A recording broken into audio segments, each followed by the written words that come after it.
हमें तो न जाने कब से प्राप्त हो रहा है। तुम्हारी आंखें ही नहीं खुली थी।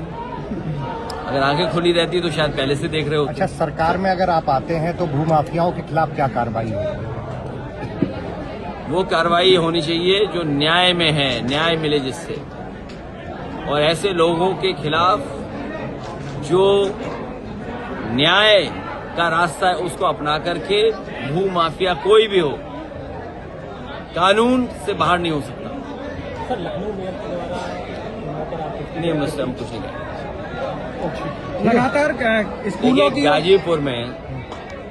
गाजीपुर में एक बेटी विश्वकर्मा समाज की, उसको न्याय दिलाने के लिए, उसके दुख दर्द को समझने के लिए, उस परिवार से मिलने के लिए समाजवादी पार्टी का डेलीगेशन गया।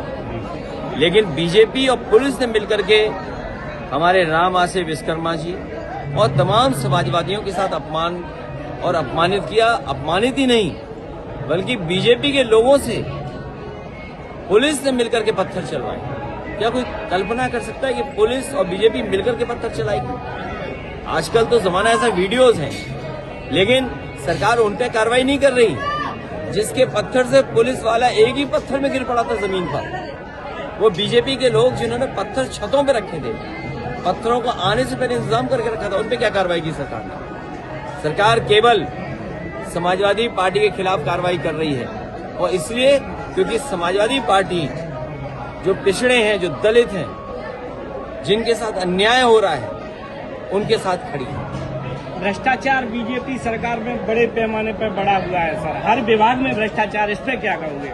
मैं अपने पत्रकार साथी का धन्यवाद देना चाहता हूं, क्योंकि आप आंखें हैं लोकतंत्र। अगर हम अपना तर्क, अपना पक्ष रखते हैं तो वहीं हमारे मीडिया के लोग भी खुली आंख से देखते हैं कि कहां क्या हो रहा है। मुझे खुशी है कि एक हिम्मत और बहादुर पत्रकार ने ये कहा कि बड़े पैमाने पर बीजेपी सरकार में भ्रष्टाचार है।